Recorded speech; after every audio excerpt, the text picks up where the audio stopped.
Alrighty, well, we want to be mindful of everybody's time, and so we're going to get started. But welcome today to our webinar, Building a Caregiver-Friendly Workplace. We're so excited for the conversation and the dialogue that we're going to have, as well as some of the practical guidance and strategies we're going to share. A quick moment of housekeeping before we jump in here. If you have any questions, and we encourage you to ask them, please go ahead and submit them via the Q&A button. We're trying to have the chat be a little bit more for conversation and for comments. If you have a question to anyone kind of involved in the webinar, just go ahead and shoot it in there. It helps us track that. This session is being recorded, and we will share it out afterwards. So if you need to take notes or anything like that, just know that you will get a recording at the end of the session. And today we're thrilled to be joined by two wonderful speakers, Tricia San Diego, Senior Advisor at AARP, and Candice Waterman, President and CEO of Women Impacting Public Policy, or WIPP. And without further ado, I'd love to pass it off to Tricia to kind of give some quick opening comments before we jump into today's presentation. Tricia, over to you. Thanks, Colin, and thanks especially to Candice for being one of our fellow speakers today. Thanks to everyone for joining us from all over the place. It looks, I'm seeing from the chat, you've come from all over the country, and looking forward to some summer activities for sure. This is a really important topic that we're talking about today, and it's about sort of caregiving and the workplace, essentially. And one ask that I have of you is to kind of put on a few different hats, which you probably already wear, but think about your hat as a business leader, as an employer. And think of yourself also as a manager, how you treat other people in the workforce, how do you support them, how do you work and thrive as a team. And then your last hat is actually being a caregiver yourself. Oftentimes when we're providing these sessions about employers and caregiving, we're purely thinking about you as a business leader, but a lot of times you can relate and put yourself in the shoes of a caregiver themselves. And I want you to think about that, because oftentimes we don't self-identify as caregivers, and we just say, oh, I'm a daughter, I'm a sister, I'm a wife. I'm not a caregiver, because sometimes the term sounds very formalized. But really, if you're helping anyone in any capacity with their activities of daily living, at AARP, we particularly focus on those who are helping adults age 18 and older, whether it be with disability or a sickness or aging and slowing down. We consider yourself as a family caregiver. And so I think when you kind of have that context and think about those different hats that you wear and how the information we provide today can help you, I think it'll help provide that backdrop. So without further ado, I would like to introduce Candice Waterman, who I think would be great to start off in terms of sharing your story on how caregiving has impacted your life and your business. You yourself wear multiple hats. We do say that there's a quote from Rosalind Carter that we always quote that says that there's 4 different people in the world: those who have been caregivers, those who will be caregivers, those who currently are caregivers, and those who will need care. And I think that kind of goes with my hat theme here, that, you know, at any given time, caregiving impacts you in some way. And I think you often don't think about that, but, you know, certainly it has impacted you in your personal life and your professional life. And we'd love to hear a little bit more about how it has done so. Absolutely. I would first like to start with thank you so much for having this very timely conversation on a topic that, to your point, hits everyone, and for the great work that AARP is doing in this space. So I appreciate you immensely, Tricia. I want to start with saying what you just said, particularly for women, and that is self-identifying, right? We oftentimes are so busy really taking care of everyone else, but not putting that tag of caregiver on us, that we don't step fully into that space. And you are correct. I was raised with my great grandma. My mother and father passed away when I was younger. And so there are quite a few years between us. And so I have been as I say, a quasi-caregiver for almost all of my life, and then a caregiver to her. And coincidentally, when I was caring for her, I was battling breast cancer. And she was at the end of her life, if you will, at the ripe age of 97 years old. And So I can distinctly remember, myself having to go to chemo on a Thursday. I literally, like, this was our life. I would get chemo, you don't feel good by Sunday, Monday. Well, Sunday, she didn't feel well. So typically on Mondays, we were in the hospital with her because she had congestive heart failure. And I was doing that while I was COO of Ambulatory Services Division of a hospital. So I had a lot of responsibility, and it took a lot out of me to care for her, care for the business, and then I wind up putting my own care last, meaning it really then allowed me an opportunity to go through my cancer treatments, but not identifying how it made me feel because I was so busy taking care of my mama, who took care of me when I was a child. So, it just hits you in a very different manner when, you are put in that position where you have to care for someone, and in particular, while even caring for yourself. Right. And I mean, care for yourself. I think that's such a key component here. When you're caregiving, you often deprioritize yourself. And we always provide the analogy of the oxygen mask at the beginning of your air flight. And they always say, make sure you put your mask on yourself before you help other people. And it sounds like that's kind of selfish. I want to help other people first. You want to help your loved ones first, but you can't give your all if you're not the best version of yourself. And I know that's really hard, especially as women, I think, to do that the self-sacrificing that you do. But I just kudos to you for, I think, the resilience that you've shown. You really had to dig deep there and show that you can, go through your own treatment and care for yourself, but then at the same time providing care for your mother. So thank you for sharing that story. And again, kudos to you for going through all that and coming out of it. And I think showing that resilience, and hopefully that's something that you continue to exhibit. I want to kind of talk about the pandemic.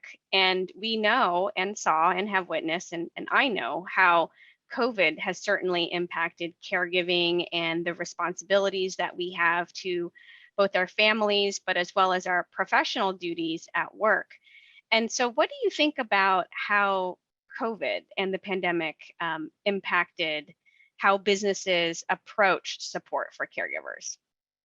So, I think it's turned upside down, right? So I think it has humanized caregivers, right? Because I think if you look at what we've gone through, right, in the last 2 years, COVID, supply chain issues, inflation, all of those, but in particular, COVID, it turned it upside down and made caregiving everyone's issue, if you will, or challenge in some way or another, be it the mom executive who now has to stay home with her children to homeschool because the school was closed, unfortunately having to care for, a family member who has, come down with COVID, or unfortunately dealing with the aftermath of,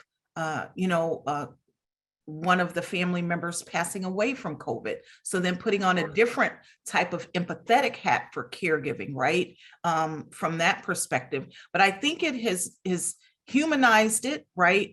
Meaning I think, approach it a little bit different as business owners and leaders, because in the past, I'll be very honest and speak for myself, you have a different type of connection to someone when you truly understand what they've gone through, as opposed to trying to think about what they've gone through. So you understand how difficult it is to get someone to a doctor's appointment, let's just say in the middle of the day from 1 to 2, when there may be a meeting scheduled, at 2 o'clock, and you're worried, are you going to make it back for that meeting? So I think it has really allowed us to approach caregiving from a truly level playing field and be empathetic to each other, meaning business owners to their team members, and then team members back to the business owner who has to look at productivity. They have to look at getting projects done. And so it allows, I think, also the team members to say,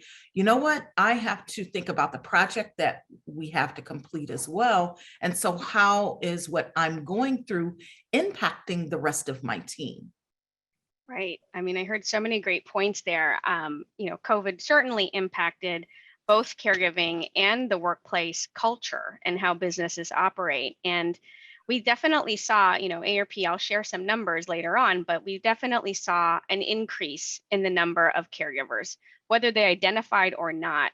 I think there was no hiding anymore. Anyone who may have been sort of not disclosing their caregiving status, it was a little bit difficult to do that during the pandemic when we are sort of work from home. Many folks were, and then those lines literally became blurred between home and work, with children kind of creeping in your Zoom calls, or, background noise, or needing to readjust your life. So, certainly I think COVID has definitely exposed, I think, a lot of the challenges that may have already been there. And but there was, with this crisis, an opportunity in increasing the awareness of caregiving. I don't think it's something that caregiving is something that may be as stigmatized as perhaps it once was. There might be some hesitancy to share and disclose caregiving status for whatever reason, whether it was a bias, or you feel like you won't get professional advancement opportunities, or it's just too sad. Sometimes you can't equate someone caring for elder care, the stories that you might share that you go through as a caregiver may be different from a parent of a young child who's kind of going through a different phase and maybe more joyous type of things.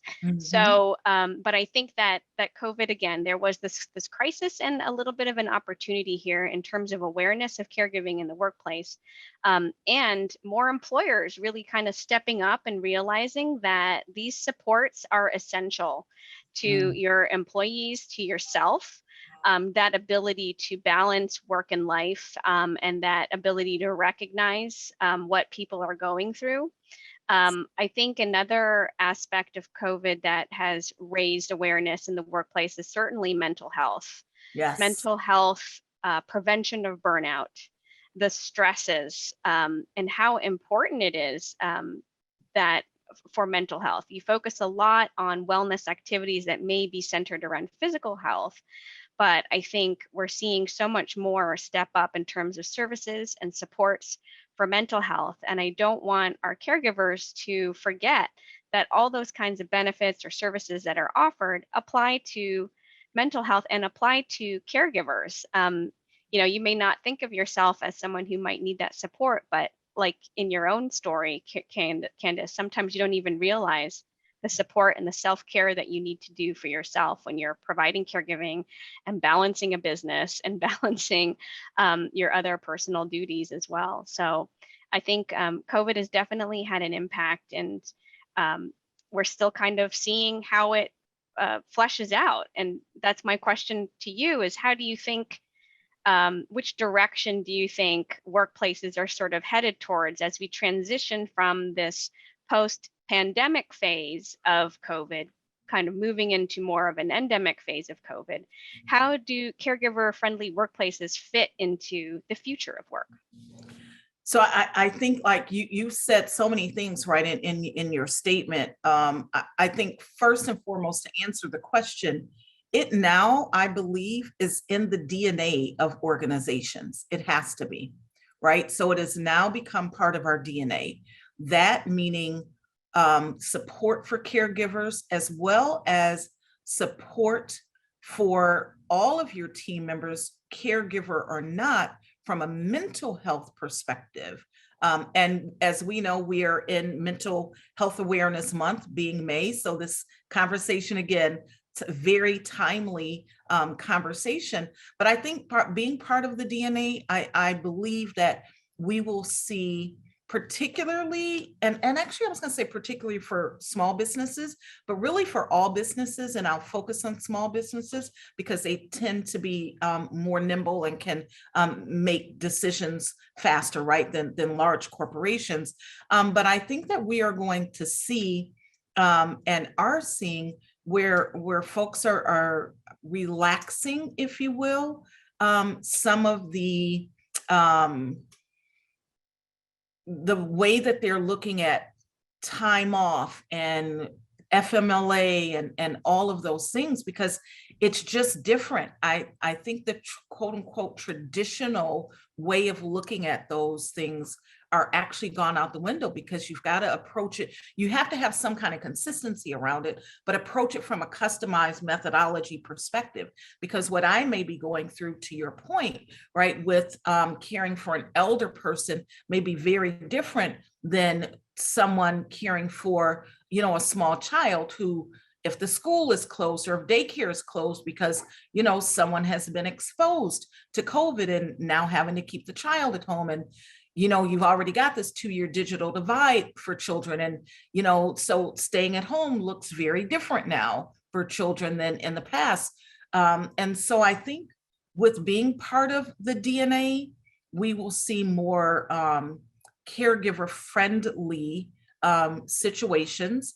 I also think, not crossing an HR line, meaning asking people, what's going on, but giving them a safe space at work to even have some town hall or experts like yourselves, right, to have conversations or to participate on a webinar that you may be providing, to allow the employees to participate in those situations, so that even if you as the employer are not talking to them about that, you're providing the sort of 360 support for them, so that they know that they are supported at the end of the day, because it's a lot. I literally right now don't know one single solitary person that isn't going through something, meaning caregiving, or either they are the shoulder of the caregiver, right? Because the caregivers, we, to your point, right, get taxed and tired and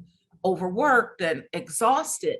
And so I literally, I just don't know one single person where caregiving is not touching them in some kind of way. I don't either. I don't think I know anyone. I myself, I don't think I shared this, but I'm a caregiver. I never identified as one prior to my job here at AARP, but I have 2 young children in elementary school. I'm married. I'm a pet caregiver. I have a geriatric dog who needs a lot of help, and I won't discount that type of caregiving. And then I have aging parents. My father's in his mid 80s and my mother's in her late 70s, and they are in overall good health, but slowing down. And I'm really noticing the need for me to kind of tap into my own resources that I promote and distribute through my work. And I'm realizing how much it is. And so, I'd love to hear from the audience. You're welcome to put in the chat. Let us know, who are you caring for? Or who do you maybe anticipate needing to care for at some point in the future, if you want to kind of share your stories there. Candice, you touched on the need for support at work and how important it is to kind of have the peer support. A lot of organizations, particularly the larger businesses, and I wonder if any small employers have a forum like these, but they're employee resource groups or business resource groups, BRGs, ERGs. They're kind of the ones that are kind of dedicated to caregiving, very much have a support group element to it. And you realize how quickly you are not alone. If you are a working family caregiver in the US, know that you are not alone, that there's, I think, approximately 24 million people currently in the US who are providing care while balancing a full-time or part-time job. So you are not alone. I think now is just more the time that people are kind of coming out of their shell, being more willing to share and disclose their caregiving situation in order to kind of problem solve at work, to balance all of that. But I think peer support is definitely one really good opportunity to either create or enhance something existing that you might have, so that people feel like they have a place to vent, to talk, and to exchange information. Caregivers are other caregivers, I think, are the #1 resource for caregivers. I love AARP's resources, I'll say that, but I think that if you can find someone else who maybe has gone through or is going through a very similar situation as you, whether it be, the disease or condition that they are dealing with, that their loved one has, Alzheimer's, if you're both going through Alzheimer's dementia caregiving, or if you have someone who's also caring for someone with cancer, there might be some tips and some resources that you can share amongst peers, amongst friends in the same boat.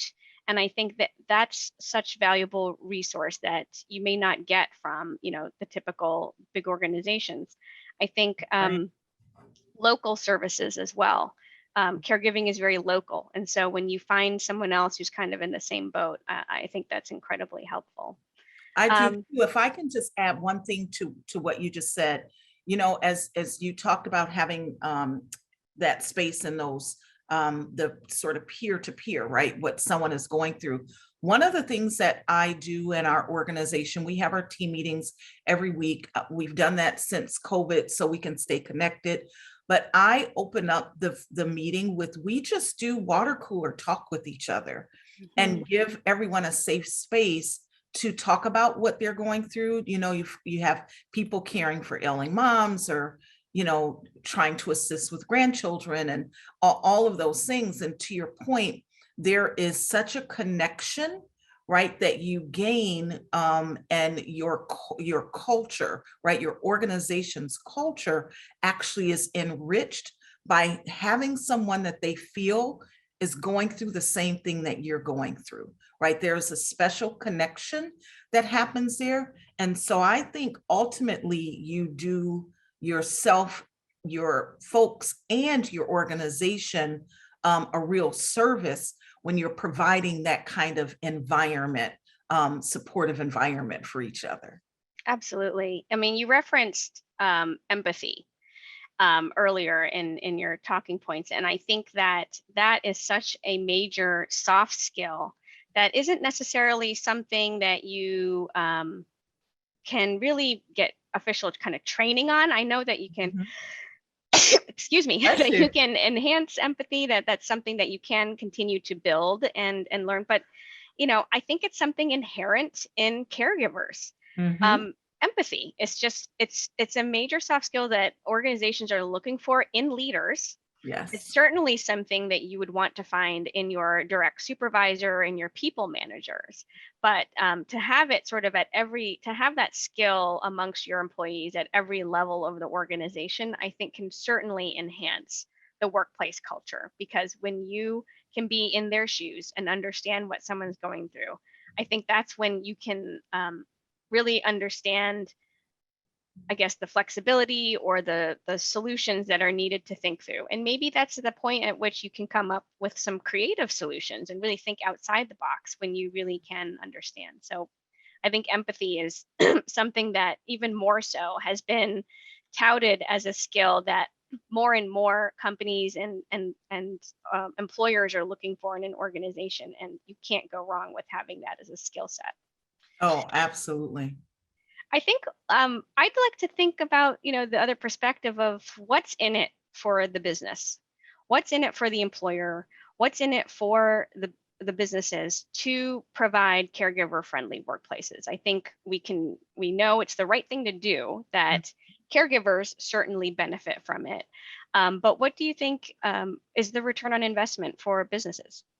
Well, I mean, I think we've hit it right, the nail on the head on that one a couple of times, because there's such sort of this intersectionality with everything we're talking about. But I think first and foremost, you get loyalty.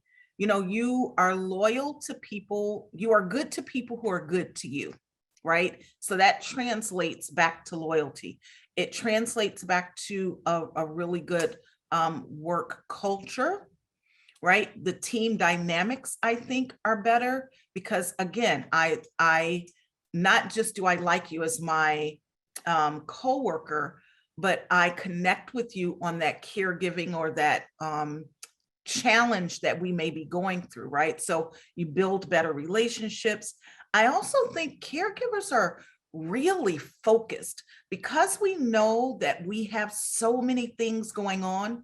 We're just really focused. Okay, this project needs to be done. I'm focused on it so that then I know I'm going to get done on time. It's going to be a good product because I know I have to go care for X, right? So you get that, and it builds resiliency with the person who is the caregiver, right? And then that translates back to, I think, productivity, to be honest with you, for the business owner. So I think between loyalty and culture and the focus and resiliency, and then I'll end with thoughtfulness. I think people then are thoughtful around dealing with each other a little bit differently, because you understand what someone is going through. Where before, people can be so impatient in so many ways. And so now it allows us to stop and think, you know what, Trisha may be going through something today. Maybe that's why she forgot to attach the document when she sent that email or whatever. So I think you look at people through a different lens. And I think I probably have an extra empathy chip because I was in the medical field before. And so I have been around a lot of sickness and death from a very young age. And so I see how that affects people. So I try to bring that characteristic to leadership as I lead my team and as I interact with our constituents. Wow, that's amazing. I mean, I think there's just no argument that there is value for the employer, for the business. It's not just a one-way street, that the employer is providing supports for the caregivers and it's, just a simply added benefit. The mutual value, the mutual benefit is very clear. I'll even say, and it's something that I have research on that I was going to reference later on, but there actually is a dollar amount in terms of return on investment for businesses that we were able to calculate for benefits like flex time, flexibility, and telecommute. And it's a range of anywhere between, I think, $1.70 to $4.45. Return on investment of $1.70 to $4.45 for every dollar invested in benefits like flexible time and telecommuting. And that was pre-COVID. I can't imagine how that ROI has probably increased significantly as a result. These were like late 2016 numbers. And so there is a dollar amount bottom line impact for businesses. There's value. And then let's not also forget the costs of not supporting. So there is not only is there a return on investment for certain benefits and supports, but there's actual a cost for not supporting caregivers because of the fact that you referenced loyalty and retention, which is a huge issue right now with so many people kind of looking at whatever the next bigger, better opportunity is, and flexibility or more support for their lifestyle if they're providing care for a loved one and not, is something that's important to people who are in the job market right now. We saw in March, I think, some record numbers of people resigning from their workplaces and choosing another job. And so think about caregiving as a talent management strategy. Absolutely. And I think it's most critical right now than ever, not just in terms of retention, but also recruitment. If you want to attract more new talent and top talent, I think you need to maintain a competitive advantage with any other organization that might be offering supports that are just sort of an added bonus for the caregiver, or they could be the primary type of benefit that a person in the job market is looking right now. So you've basically, I think, touched on so many of the points that I wanted to address around what's in it for the business. There's certainly a bottom line dollar aspect to it, but then I think you have to think about the cultural aspects of your workplace. Absolutely. How that attracts and retains your key top talent, which I think most businesses are going to agree human resources are your number one resource of your company. And you have to kind of invest in your people in order to keep them, in order to compete, and in order to kind of make the best for your organization. So thank you for that. Oh, absolutely. And we especially have to do that now with, the workforce in being taxed in the way that it is now. It's a different time. Everything is turned upside down. However, out of that, I think that we have an opportunity to be innovative, right, with our approach. Absolutely. Yeah. What lessons and strengths do you think caregivers bring to the workplace? So another what's in it for me factor when it comes from the business perspective, but what are some traits that you think caregivers can contribute? Like I said, I think for me, I believe from me sitting in the seat that I am in, and in having, right now I have 3 of my team members are caregivers, and what they're bringing, and that is focus and tenacity. When we have projects, when whatever something is going on, people are laser focused so we can get that done. Because again, we give the flexibility to be a caregiver.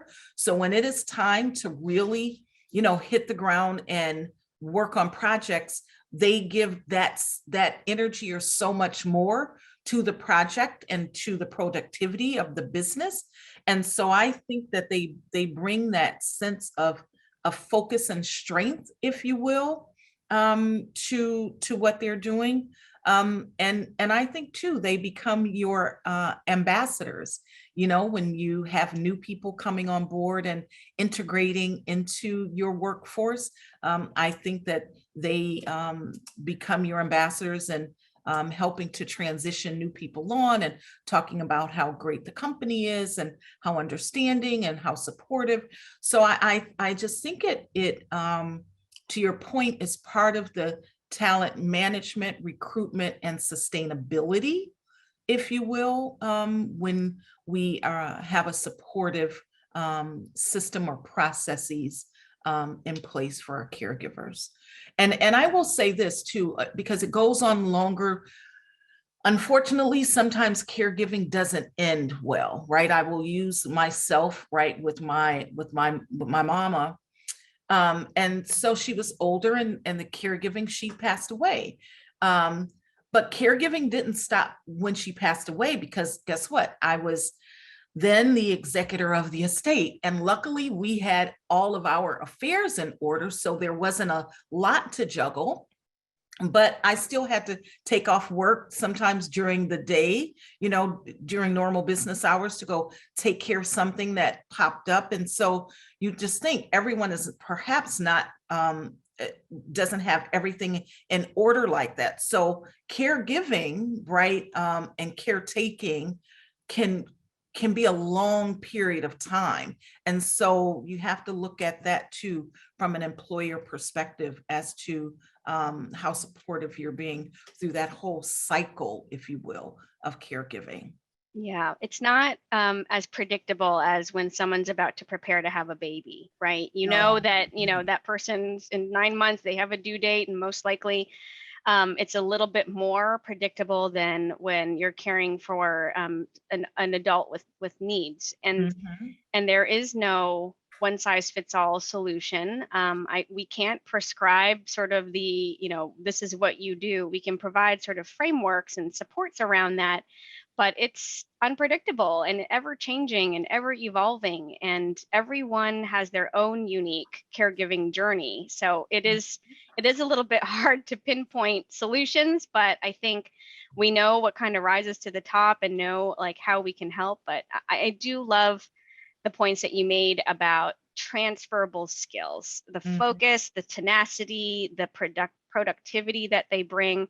I think you can't undermine those. I think that you have to really focus in on those transferable skills, whether you're the caregiver or you're the employer.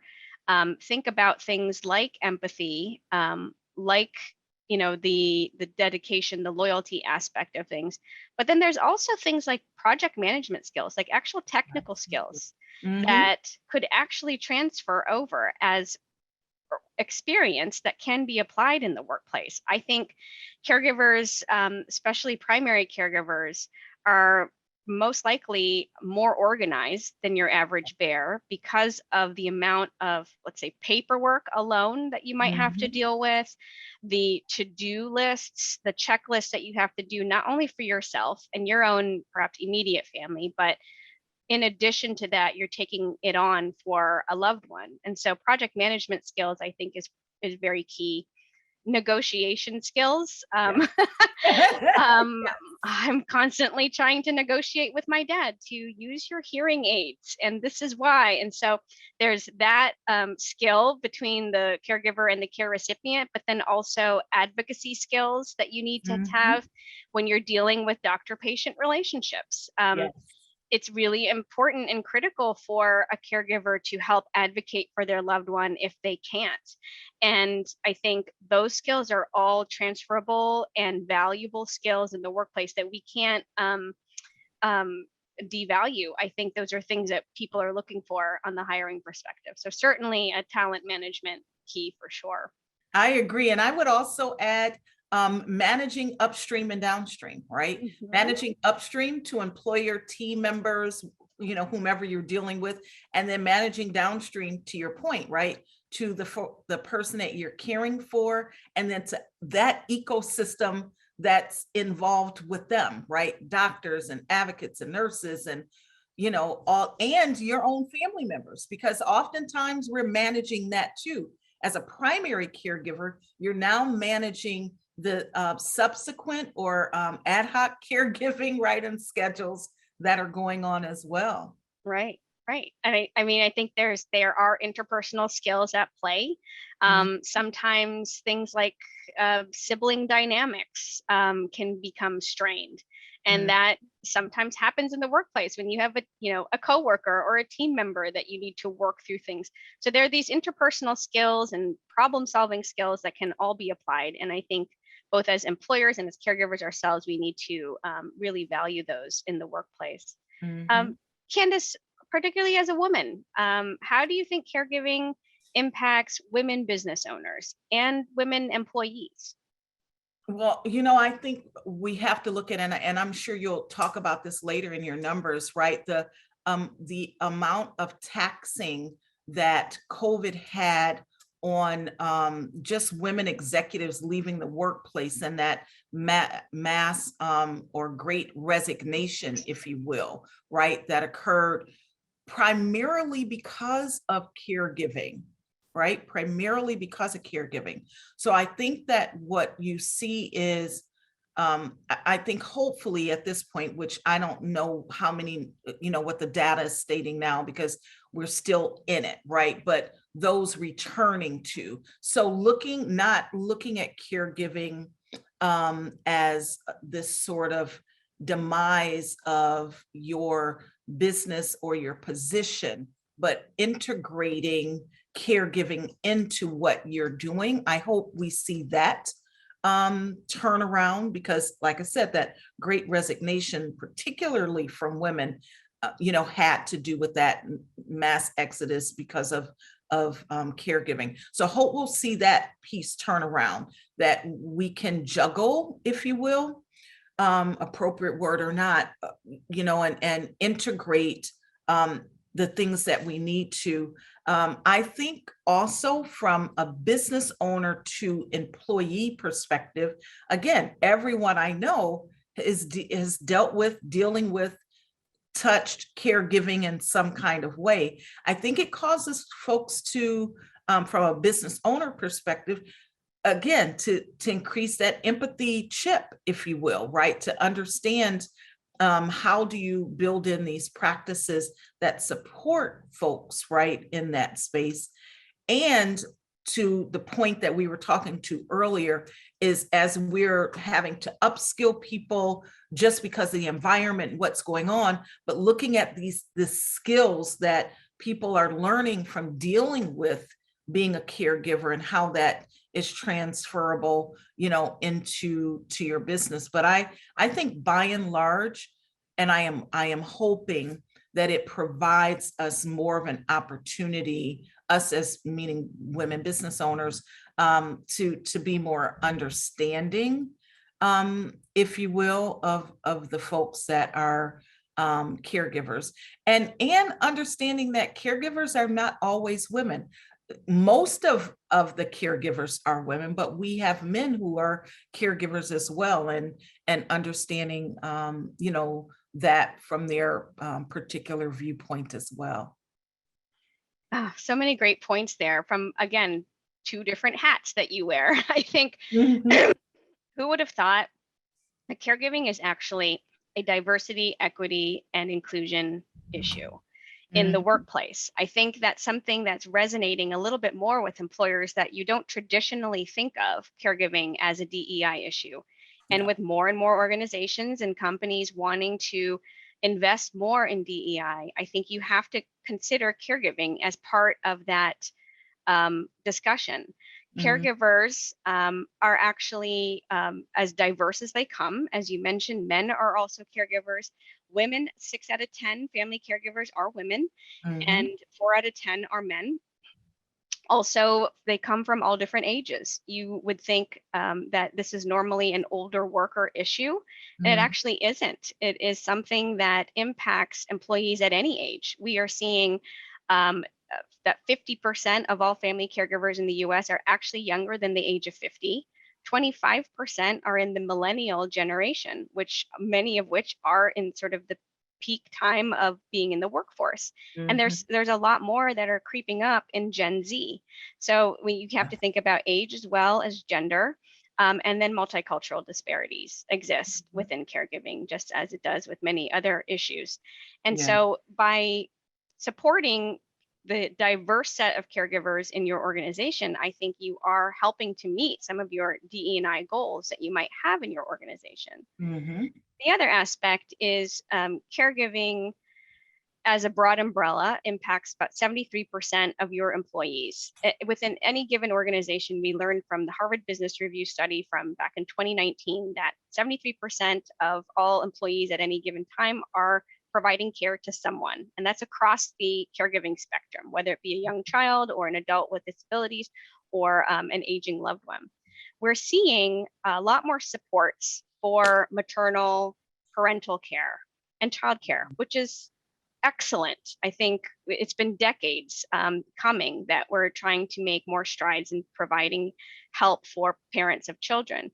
But elder care, even throughout the pandemic, still continues to lag behind childcare. And I think that's another DE&I issue to consider when it comes to equitable supports to caregivers. Don't Mhm. just focus on one subset of caregivers in your organization. Think holistically about Mhm. your caregivers and how you can provide supports that are may not necessarily be equal, but are they equitable in terms of the types of offering and support that they continue to have. So Absolutely. um, you know, this conversation has been so great.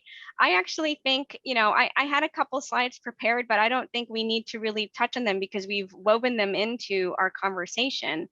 And I would love to hear from the audience. I think right now, I think we can go straight to our Q&A and allow time for our audience. And then maybe at the end, I can kind of show our resources slide. But there is so much that an employer can do, business owners can do. They don't all have to be high cost solutions. There are a number of no cost, low cost solutions that you can implement.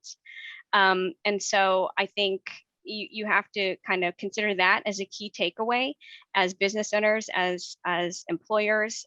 There's a lot that you can do to support. And it's something that's sort of you kind of need to do to kind of keep up with the times and the ever evolving landscape and culture of the workplace.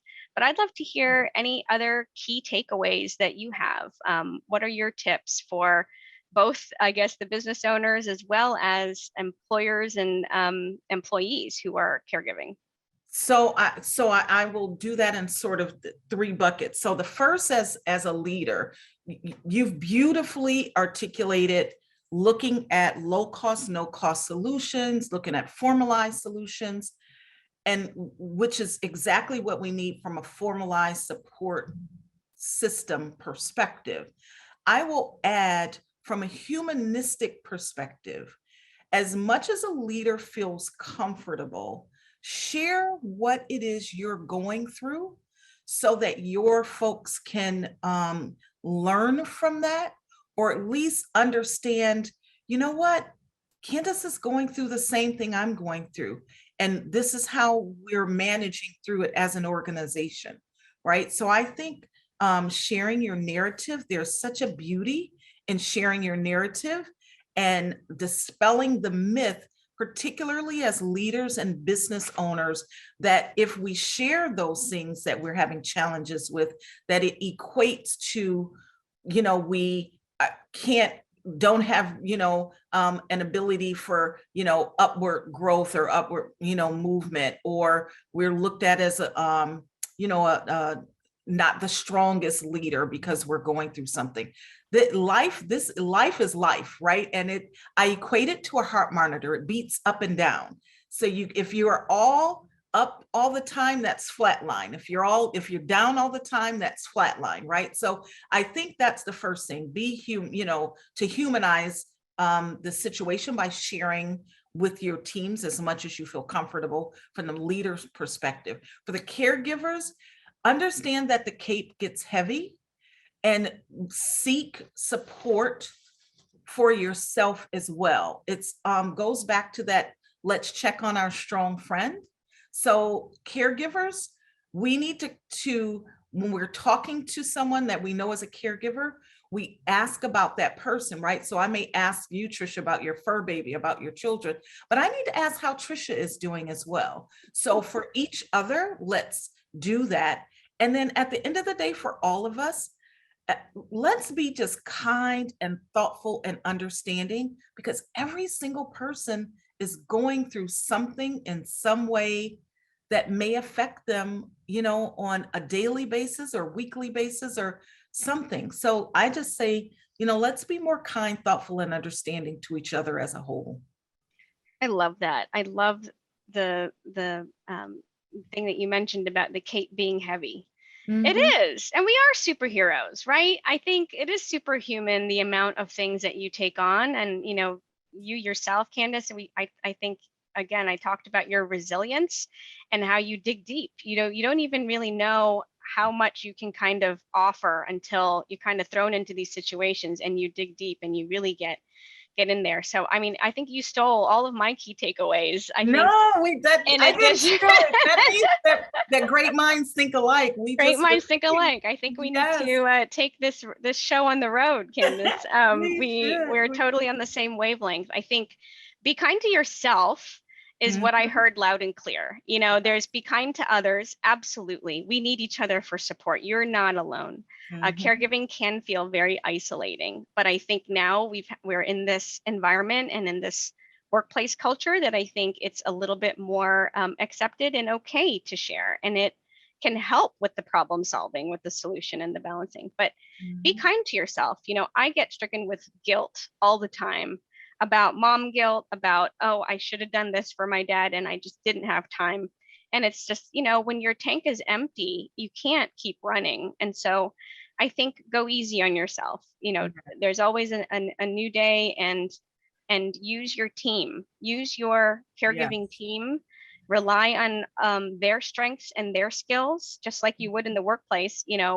If my brother's the one that's good at cooking, let him do all the meal prep. Like, why would I do that? And if I'm the one who's better at dealing with the medical appointments, and if there's someone else who can deal with the financial stuff, delegate. That's a workplace skill that you can use in caregiving. It goes both ways. Transferable skills go both ways, from the workplace to caregiving and caregiving to the workplace.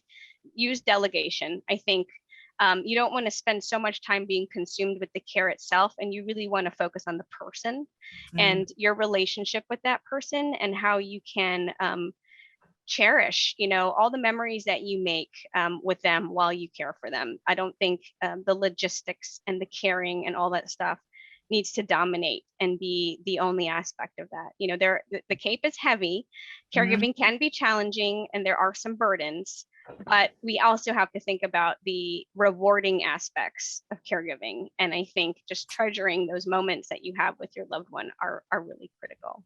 Oh, I couldn't agree more. And I will add this as a last point to that around what should we do. I will share journaling. I've always journaled since I was 8 years old, and I am very much way past 8 years old right now. I have journaled for forever, but I journaled during the time that I was taking care of my mom, and who was literally dying in my arms right at that time, and trying to care for myself as well. And I journal just to get stuff out of my head, because that's just how my brain works. If I write it down, then it's out of my head and it's over.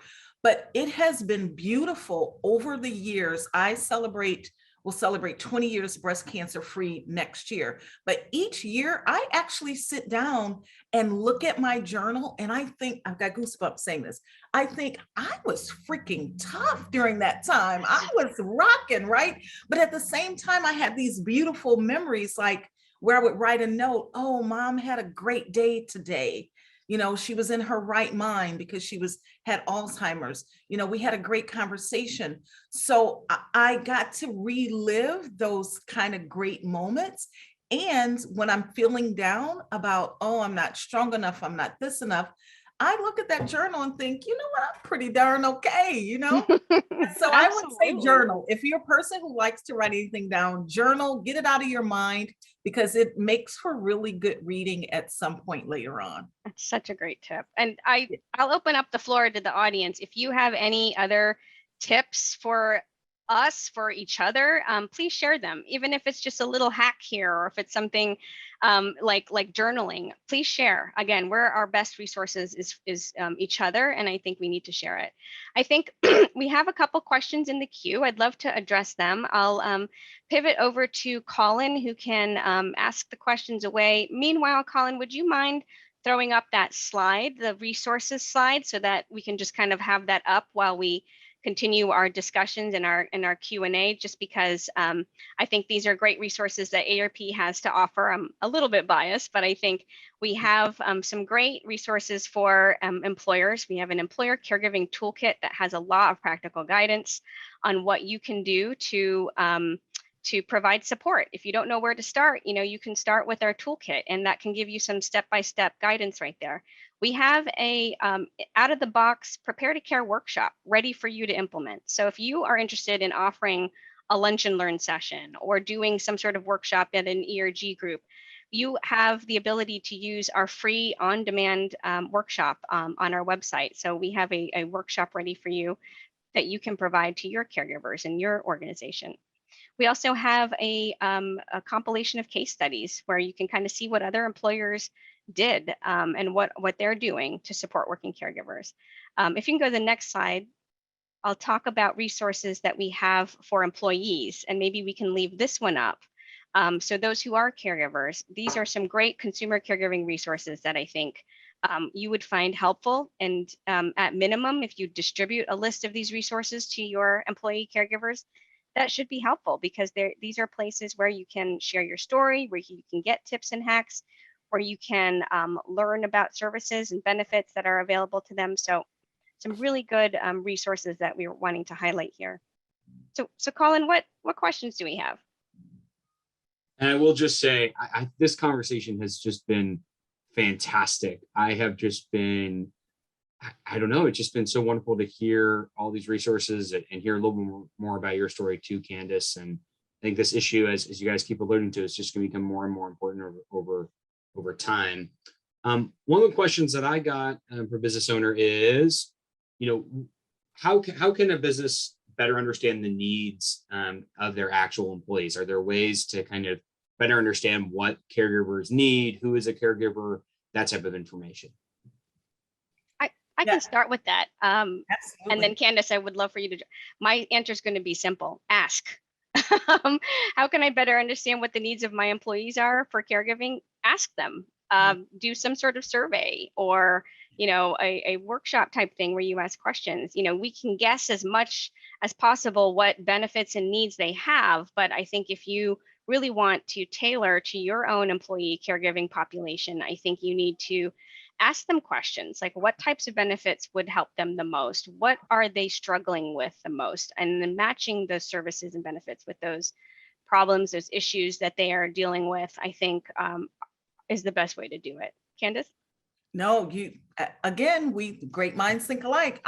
Mine was going to be ask and provide a safe space for their answer or responses to be accepted and not judged. Absolutely. I think that leads into a second question that we got in, which is, I have some of my employees who are reluctant to talk about caregiving in their individual situation. What are the steps that I can take to actually create that more open culture where people feel a little more comfortable talking about their caregiving situations? Yeah, I'll share what I do. Again, our team is small but mighty, so it depends on the size of your team. You might do smaller cohorts, but ask, right? Put out, something that says we're going to have this sort of forum, if you will, and whomever would like to come. But I start every one of my team meetings every week with my team by just having open conversation. Talk about anything. I don't care what it is. It's something that you shopped for and you got a great deal, or it is the fact that, your mom had to be rushed to the hospital and she didn't tell anybody, she went on her own and you're her primary caregiver, right? So I just leave an open environment and safe space for people to talk about that. But it goes back to ask and just providing a safe space for folks to be able to talk about it. I agree with that. And I'll add that I think one way to show that you have a more open, accepting culture is to have leadership share their own caregiving stories, just like how Candice has done here. I think it shows that leaders are being willing to be open and vulnerable and to share, and that if they went through it, they look more human-centric, more person-centric when you know that your leaders in your organization have also gone through it. So I think it's very key to share the caregiving stories, to make it more okay to disclose, and so that people don't feel like there might be any biases against them. I think having an open door policy when it comes to people managers is really key. Managers who could share their story could make it better, but if you have, like Candice has on the calendar, regular time to share, I think that's helpful. If you actually did something like share a list of resources, or if you offered a caregiving workshop, which you're welcome to sign up for one through AARP, reach out to me or Colin, and we'd be happy to do that for your company or organization. I think that is a signal that you are supportive of caregivers just by taking that step. So I think, those are some easy things that you could do. I think that's all we have time for. Thanks, Colin. I think there might be a few other questions that we had, but I just have to say thank you so much to everyone for attending, for your time, listening to us have this really fruitful conversation about what it's like being a working caregiver, what it's like being a caregiver who owns a business and runs a business, and what it's like to be an employer who's dealing with caregiving in the workplace. I really appreciate you attending. And again, thank you to Candice for our lively discussion and for being willing to share your story, and all the tips and resources that you provided is very useful. On the screen, we just have ways that you can reach out to us. Again, I threw out there the free Lunch and Learn workshop. If you're interested in one, just shoot us an email and we can work with you to kind of create a prepare to care workshop for your staff. And that's one first step that you can take to support your family caregivers. Thank you for having me today, Tricia. I appreciate you and all that AARP is doing. Thank you so much. Thanks, everyone. Hope you all have a great day.